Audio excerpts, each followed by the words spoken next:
ഒരു തുരുത്തി വെള്ളവും ഒരല്പമടയുമായിട്ട് താൻ ജനിപ്പിച്ച മകനെ തോളിലേറ്റി മരുഭൂമിയിലേക്ക് യാത്ര തിരിക്കുമ്പോൾ ഹാഗറമ്മച്ചി ഒരിക്കലും അറിഞ്ഞിരുന്നില്ല മരുഭൂമിയിൽ സർവശക്തനായ ദൈവത്തിൻ്റെ കരുതൽ വെളിപ്പെടുമെന്ന്. തൻ്റെ ഏകജാതനായ പുത്രനെയും തൻ്റെ ദാസന്മാരെയും ചേർത്തുകൊണ്ട് മോറിയ മലമുകളിലേക്ക് യാഗത്തിനായി കടന്നു പോകുമ്പോൾ അബ്രഹാം പിതാവിനൊന്നറിയാമായിരുന്നു, യഹോവ കരുതുമെന്ന്. എന്നാൽ ആ കരുതൽ ഏത് വിധത്തിൽ വെളിപ്പെടുമെന്നുള്ളൊരറിവ് അദ്ദേഹത്തിന് ഇല്ലായിരുന്നു. മരുഭൂമിയുടെ ദീർഘം വർദ്ധിക്കുന്നതിനനുസരിച്ച് കരത്തിലുള്ള വെള്ളത്തിൻ്റെയും അപ്പത്തിൻ്റെയും അളവ് ഹാഗറമ്മച്ചിയുടെ കരത്തിൽ കുറയുവാൻ ഇടയായിത്തീർന്നു. വെള്ളത്തിൻ്റെ അളവ് കുറഞ്ഞു, അപ്പം അശേഷം ഇല്ലാതെയാകാനിടയായി. വിശപ്പും ദാഹവും എന്ന് പറയുന്ന മാറ്റമില്ലാത്ത സത്യങ്ങൾ തൻ്റെ ഏകജാതനെ മരണത്തിലേക്ക് മാടി വിളിക്കുന്ന സമയത്ത് അവൻ്റെ നിലവിളിക്ക് മുമ്പിൽ നിസ്സഹായതയോടെ മരുഭൂമിയിൽ ദൈവമുഖത്തേക്ക് പോലും നോക്കാൻ കഴിയാതെ മുഖം പൊത്തി കരയുന്ന ഒരു മാതാവ്. നോക്ക്, മോറിയ മലയുടെ അടിവാരത്തിലെത്തുമ്പോൾ തൻ്റെ ദാസന്മാരെ ഒരു ഭാഗത്ത് നിർത്തിയിട്ട് ഞാനും പൈതലും ഈ യാഗം കഴിച്ചിട്ട് വരാമെന്ന് പറഞ്ഞ് അതേ ഈ യാഗത്തിനായിട്ട് മോറിയായുടെ മലമുകളിലേക്ക് കയറുന്ന അബ്രഹാമും തൻ്റെ മകനും. ഒരു ഭാഗത്ത് തലമുറയുടെ മരണം കാണണ്ട എന്ന് പറഞ്ഞ് മുറവിളി കൂട്ടുന്ന നിലവിളി കൂട്ടുന്ന മാതാവ്, മറുഭാഗത്ത് തലമുറയുടെ മരണം അതേ ചില നിമിഷങ്ങൾക്കകം സംഭവിക്കുമെന്ന് അറിഞ്ഞുകൊണ്ട് മലമുകളിലേക്ക് നടന്നു നീങ്ങുന്ന ഒരു പിതാവ്. ദൈവത്തിൻ്റെ കരുതൽ മലമുകളിൽ മോറിയായുടെ മുകളിൽ ഉണ്ടോ ഇല്ലയോ എന്ന് അബ്രഹാം പിതാവിന് അറിയുകയില്ല. പക്ഷേ ഒന്ന് അബ്രഹാമിനറിയാം, ഈ യാഗം കഴിച്ചിട്ട് ഞാനും മകനും തിരിച്ച് വരുവാനിടയായിത്തീരും. നോക്ക്, മോറിയായുടെ അടിവാരത്തിൽ തൻ്റെ ദാസന്മാരോട് യാത്ര പറയുമ്പോൾ അബ്രഹാം പിതാവ് പറയുന്ന ഒരു പദമുണ്ട്, നിങ്ങൾ ഇവിടെ നിൽക്കുക, ഞാനും എൻ്റെ മകനും യാഗം കഴിച്ചിട്ട് മടങ്ങി വരാം. അതെ, ആ ഭാഗം ശ്രദ്ധിക്കുക, ആ വാക്യം ശ്രദ്ധിക്കുക, ഞങ്ങൾ യാഗം കഴിച്ചിട്ട് മടങ്ങി വരാം. അതായത് ഞങ്ങൾ യാഗത്തിനാണ് പോകുന്നത്, പോയതുപോലെ ഞങ്ങൾ രണ്ടുപേരും മടങ്ങി വരുവാനിടയായിത്തീരും. What a wonderful word. ദൈവത്തിൻ്റെ കരുതൽ വെളിപ്പെടുന്നത് മോറിയായുടെ മലമുകളിലാണെങ്കിലും അടിവാരത്തിൽ ആ യാത്ര ആരംഭിക്കുന്ന സമയത്ത് തന്നെ അടിവാരത്തിൽ നിന്നും ആ യാത്ര ആ മല അവൻ കയറുന്നതിന് മുൻപ് തന്നെ അബ്രഹാം പിതാവ് പറയുന്ന ഭാഗം വളരെ ശ്രദ്ധേയനീയമാണ്. അത് ഞങ്ങൾ യാഗം കഴിച്ചിട്ട് മടങ്ങി വരുവാനിടയായിത്തീരും. മരുഭൂമിയിൽ ഇതാ ഒരപ്പൻ, ലോകപ്രകാരമുള്ളൊരപ്പൻ കൈമാറിയ കരുതലുകൾ മുഴുവൻ അവസാനിച്ചു. അബ്രഹാം പിതാവിനെക്കുറിച്ച് ചരിത്രം പഠിച്ചു കഴിഞ്ഞാൽ അദ്ദേഹം സഞ്ചാരിയാണ്, യാത്ര ചെയ്യുന്ന വ്യക്തിയാണ്, മരുഭൂമിയെക്കുറിച്ച് വ്യക്തമായിട്ട് അറിയാകുന്ന ഒരു വ്യക്തിയാണ്. അപ്പോൾ ഈ മരുഭൂമിയെ അതിജീവിക്കുവാൻ പര്യാപ്തമായതല്ല അബ്രഹാം പിതാവ് കൊടുത്ത ഒരു തുരുത്തി വെള്ളം, ഒരു ചെറിയ അപ്പക്കഷ്ണം. ഇതൊരിക്കലും ഈ അമ്മയ്ക്കും മകനും ഈ മരുഭൂമിയെ അതിജീവിക്കുവാൻ പര്യാപ്തമായതല്ലെന്ന് അദ്ദേഹത്തിനറിയാം. അതായത് ഇത്രത്തോളം യാത്ര ചെയ്യുന്ന ഒരു വ്യക്തിക്ക് ഈ മരുഭൂമിയുടെ കാലാവസ്ഥ അറിയാം. ഇതിനെ അതിജീവിക്കാൻ എത്രത്തോളം ഭക്ഷണം വേണമെന്ന്, എത്രത്തോളം പാനീയം വേണമെന്ന്, ജലം വേണമെന്ന് അദ്ദേഹത്തിനറിയാം. അപ്പോൾ ഈ കരുതൽ ഒരിക്കലും ഈ മരുഭൂമിയെ അതിജീവിക്കുവാൻ ഇവരെ പ്രാപ്തരാക്കുന്നതല്ല എന്ന് അദ്ദേഹത്തിന് വ്യക്തമായിട്ട് അറിയാം.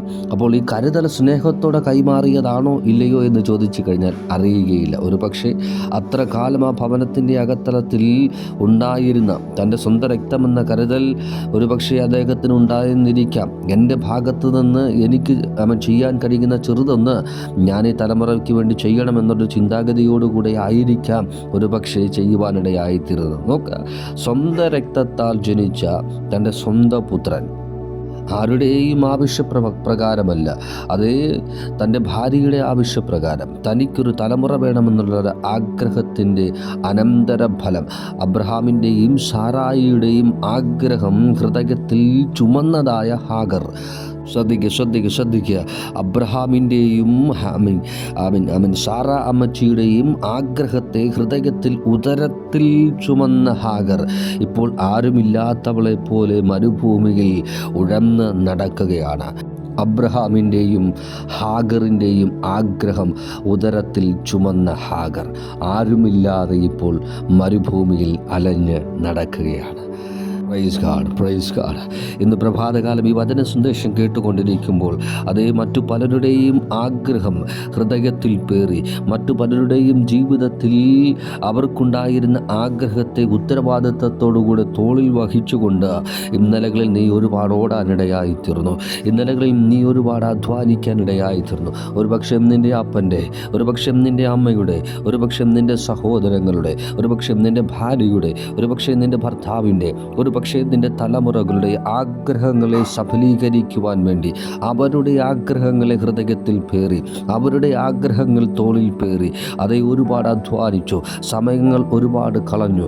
ജീവിതത്തിൽ നല്ലൊരു ഭാഗം തന്നെ മറ്റു പലരുടെയും ആഗ്രഹത്തിൻ്റെ പൂർത്തീകരണത്തിന് വേണ്ടി നീ വേർതിരിക്കാൻ ഇടയായിത്തീർന്നു. എന്നാൽ ഹാഗറിന് സംഭവിച്ചതുപോലെ ഒരു നിശ്ചിത സമയത്തിന് ശേഷം അവരുടെ ആഗ്രഹം സഫലീകരിച്ചു കഴിഞ്ഞപ്പോൾ, അവരുടെ ഇഷ്ടം നടന്നു കഴിഞ്ഞപ്പോൾ യേശുവിൻ്റെ നാമത്തിൽ ഉപയോഗിച്ച് കഴിഞ്ഞതിന് ശേഷം വലിച്ചെറിഞ്ഞ് കളയുന്ന കറിവേപ്പിലയെ പോലെ പലരുടെയും ജീവിതത്തിൽ നിന്ന് നിന്നെ അവർ വലിച്ചെറിഞ്ഞ് കളയുവാൻ ഇടയായിത്തീർന്നു. അതേ അവരുടെ ആഗ്രഹം സഫലീകരിക്കാൻ, അത് പൂർത്തീകരണത്തിലേക്ക് വരുത്തുവാൻ നിന്നെ അവർക്ക് ആവശ്യമായിരുന്നു. എന്നാൽ അവരുടെ ലക്ഷ്യത്തെ കണ്ടു കഴിഞ്ഞപ്പോൾ നിന്നെ കൊണ്ടുള്ള ഉപയോഗം അവർക്ക് മതിയായി എന്ന് തോന്നിയപ്പോൾ ഹാഗറിനെ വലിച്ചെറിഞ്ഞതുപോലെ, ഹാഗറിനെ ആ കൂടാരത്തിൽ നിന്ന് പുറത്താക്കിയതുപോലെ നിന്നെയും പലയിടങ്ങളിൽ നിന്ന്, പലരുടെയും ജീവിതത്തിൽ നിന്ന്, പല കുടുംബങ്ങളിൽ നിന്ന്, ഒന്നും കൂടി ചെറുത് പറയുന്നു, പല ജോലി സ്ഥലങ്ങളിൽ നിന്ന് സ്തോത്രം അവരുടെ ആവശ്യങ്ങൾ നിറവേറിക്കഴിഞ്ഞപ്പോൾ പുറത്താക്കിയ പല സാഹചര്യങ്ങൾ. എൻ്റെ വചനം പറയുകയാണ്, അബ്രഹാം പിതാവിൻ്റെ കരുതൽ സ്തോത്രം മരുഭൂമിയിൽ അവസാനിച്ചപ്പോൾ, അതേ സ്തോത്രം മനുഷ്യൻ്റെ കരുതൽ, മനുഷ്യൻ തുറന്ന വാതിൽ, മനുഷ്യൻ തുറന്ന നന്മ, മനുഷ്യൻ കൈമാറിയ അനുഗ്രഹം മരുഭൂമിയിൽ അവസാനിച്ചപ്പോൾ ഒരു മനുഷ്യനും അടയ്ക്കാൻ കഴിയാത്ത വിധത്തിൽ, ഒരിക്കലും പറ്റാത്ത വിധത്തിൽ പലരുടെയും ആഗ്രഹം, അബ്രഹാമിൻ്റെ, സാറായിയുടെ ആഗ്രഹം ഉദരത്തിൽ വഹിച്ചവളായ ഹാഗറിന് വേണ്ടി ഒരിക്കലും അടയാത്ത ഒരു നന്മ, ഒരിക്കലും അടയാത്ത ഒരു വാതിൽ എൻ്റെ സ്വർഗം തുറക്കുവാൻ ഇടയായിത്തീർന്നു. അത് ഇന്ന് പ്രഭാതകാലം ആരുടെയൊക്കെ ആഗ്രഹത്തിൻ്റെ സബലീകരണത്തിന് വേണ്ടി നിൻ്റെ വിലപ്പെട്ട ജീവിതം നീ മാറ്റിവെച്ചിട്ട് സ്തോത്രം അവരുടെ ആവശ്യം പൂർത്തീകരിച്ചു കഴിഞ്ഞപ്പോൾ നിന്നെ ശൂന്യയാക്കി, അല്ലെങ്കിൽ നിന്നെ ശൂന്യനാക്കി, നിന്നെ ഉപയോഗമില്ലാത്തവനെന്നെ, നിന്നെ ഉപയോഗമില്ലാത്തവളെന്നെ മാറ്റി നിർത്തിയ സാഹചര്യത്തെ നോക്കി ഈ പ്രഭാതകാലം ഈ വചനം പറയുന്നു, അതെ നിനക്ക് വേണ്ടി ഒരു മനുഷ്യനും അടയ്ക്കുവാൻ കഴിയാത്ത വാതിലുകൾ നീ ആയിരിക്കുന്ന മരുഭൂമിയിൽ, നീ ആയിരിക്കുന്ന ജീവിത സാഹചര്യത്തിൽ എൻ്റെ സ്വർഗം തുറക്കുവാൻ വേണ്ടി പോകുന്നു. സർവശക്തനായ ദൈവത്തിൻ്റെ വാക്ക് കേട്ട് ദൈവത്തിന് വേണ്ടി ഇറങ്ങിയത് കൊണ്ട്, ദൈവം പറഞ്ഞതനുസരിച്ച് കഴിഞ്ഞാൽ ദൈവം സകലത്തിനും മതിയായവൻ എന്ന് തൻ്റെ ജീവിതത്തിൽ തനിക്കുണ്ടാകുന്ന നഷ്ടത്തെ നികത്തുവാൻ ദൈവം മതിയായവരെന്ന് ദൈവത്തിൻ്റെ വാക്കിന് മുമ്പിൽ വിശ്വസിച്ചിറങ്ങിയ ഒരു പിതാവിന് വേണ്ടി, അതേ മോറിയായുടെ മലമുകളിൽ ദൈവം ഒന്ന് കരുതി വയ്ക്കാനിടയായി. അതേ കരയുന്ന ഒരു മാതാവിന് വേണ്ടി, ആരുടെയൊക്കെയോ ആഗ്രഹം, ആരുടെയൊക്കെയോ സ്വപ്നം ഉദരത്തിൽ വഹിച്ച ഒരു മാതാവിന് വേണ്ടി സ്വർഗം മരുഭൂമിയിൽ തൻ്റെ കരുതലിനെ വെളിപ്പെടുത്തി.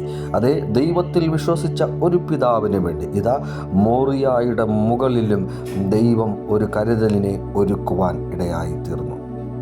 അതേ കരയുന്ന മാതാവേ, വിശ്വാസത്തോടെ ചലിക്കുന്ന പിതാവേ, ഇന്ന് പ്രഭാതകാലം ഈ വചന സന്ദേശം നിങ്ങൾക്കുള്ളതാണ്. നിങ്ങളായിരിക്കുന്ന മേഖലകളിൽ സ്വർഗം ഈ ദിവസങ്ങളിൽ തൻ്റെ കരുതലുകളെ വെളിപ്പെടുത്തുവാൻ വേണ്ടി പോകുന്നു. ഏത് മരുഭൂമിയിലായിരുന്നാലും, ഏത് മോറിയായുടെ മുകളിലായിരുന്നാലും ദൈവത്തിൻ്റെ കരുതൽ വെളിപ്പെടേണ്ട തക്ക സമയത്ത് നിങ്ങൾക്ക് വേണ്ടി വെളിപ്പെടുവാൻ ഇടയായിത്തീരും. വിശ്വാസത്തോടെ മുൻപോട്ട് ചലിക്കുക. കർത്താവ് അതിനായിട്ട് നമ്മെ സഹായിക്കുമാറാകട്ടെ. God bless you all. ഒരു വാക്ക് പ്രാർത്ഥിച്ച് വചന സന്ദേശം അവസാനിപ്പിക്കാൻ ആഗ്രഹിക്കുന്നു. നിത്യപിതാവേ, ഞങ്ങളുടെ സ്വർഗീയ നല്ല കർത്താവേ, ഇന്ന് പ്രഭാതകാലം ഈ വചനം കേട്ട സകല മാതാപിതാക്കന്മാരുടെ മേലും സ്വർഗീയമായൊരു കരുതൽ അവരായിരിക്കുന്ന മേഖലകളിൽ സ്വർഗം തുറക്കുന്നതിനായി സ്തോത്രം. അത്ഭുതങ്ങളെ കാണിക്കണം യേശുവിൻ്റെ നാമത്തിൽ. അളവ് കൂടാതുള്ള നന്മകളെ തുറന്നു കൊടുക്കുന്ന ദൈവപ്രവൃത്തി വെളിപ്പെടുന്നതിനായി നന്ദി പറയുന്നു. സ്വർഗം അത് ചെയ്യും, ഹിതം വെളിപ്പെടും. ക്രിസ്തു യേശുവിൻ്റെ നാമത്തിൽ തന്നെ.